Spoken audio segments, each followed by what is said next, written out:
I wanted to do a quick video on my impressions of a Marantz 4400 quadraphonic receiver. I just got it in. It was not working on one channel. It was like really weak signal. It sounded horrible. The other channel didn't sound particularly good either. When I was trying to use it in two-channel mode, I didn't even bother with the quad part of it because it was so rough. The lights were out of it, scope didn't work, all kinds of issues. But I did a partial restoration on it. I did the amp boards. There are two separate amp boards, and on each amp board there are two like amp circuits on each board, so it would be like 4 total amp circuits, if that makes sense. So that's what makes it a quad.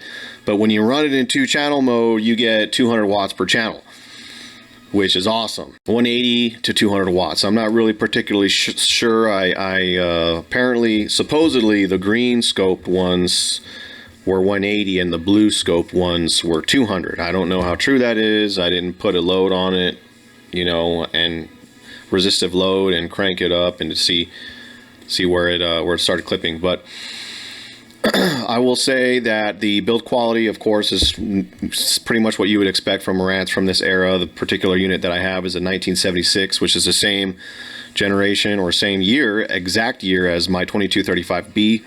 How they were able to fit all that in one receiver is amazing.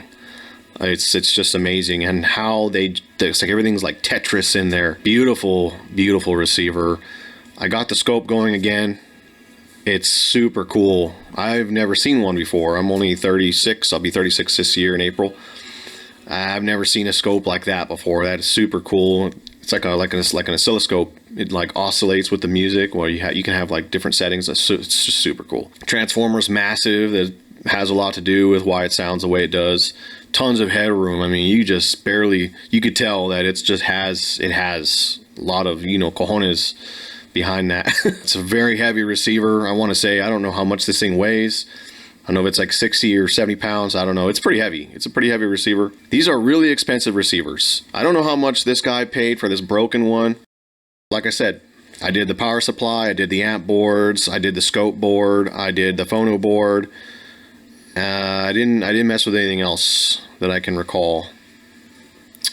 Oh, I did the LEDs, and I did some other things. I would just set the bias and DC offset, of course. Normal stuff I do when I have one of these in. He didn't want a full restoration because that would cost way too much time, and I would have had to charge him a lot more money. I will say that on the channel that had a really weak signal, even after I did my normal kit that I normally buy from Affinity for Artifacts on eBay, which is by far the best eBay seller for vintage gear. I mean, this guy, he has very high quality stuff and very well written instructions on how to do any kind of work and how to install these kits in these. A lot of times though, if there's an issue, that obviously the kit's not going to actually fix whatever issue the receiver actually has. So you have to go and troubleshoot it, which I like to do that first and then do the kit. In this situation though, this thing was in such bad shape, I was like, I'm going to recap it and then go from there. Recapped it, didn't fix the issue. Did the transistors on both board on the one board that was bad. I did the transistors. It didn't fix the issue. Well, there are these other transistors that the kit came with, but it said specifically on the instructions, hey, if the amplifier was working before, then you shouldn't have to mess with these. Well, I did have to mess with them. Those specific transistors were the 2SC627 T03 package transistors. The metal can ones, they have those little fins on them. I just changed all those to the KSC 1845s. He had a few in the kit, but I had some in stock, just from other projects and stuff. Apparently that's a good equivalent for that, and it's working wonderfully.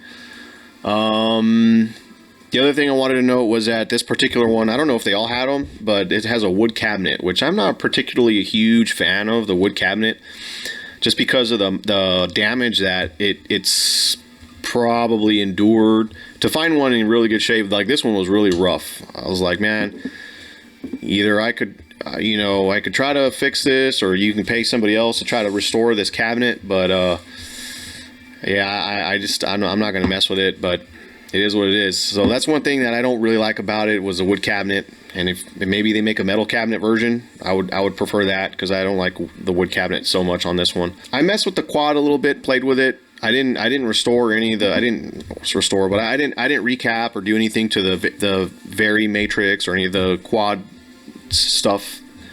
It still works. It's still functional in the receiver. I tried it out. I didn't really think it was all. I was like, why would you want just regular stereo mode? Is just so good on it. I don't know why you would bother with the quad. You know, maybe it was like just pre surround, I guess, back in the 70s. But it's a cool feature. I don't know if you can figure out a way to do it and make it sound cool. I haven't been able to do that, but yeah, I just keep it in 2-channel mode, and it's just a stellar sounding receiver. Very, very cool receiver. I hope I get another one in, and maybe if I'm lucky, maybe I'll get to own one of these days. But yeah, that's where I'm at on these. I think these are freaking phenomenal receivers. 4400, top of the line, I believe, in that time. I don't know what else there is to say. What an incredible piece of electronics history. But I just wanted to do a quick video on that. Thanks for checking it out.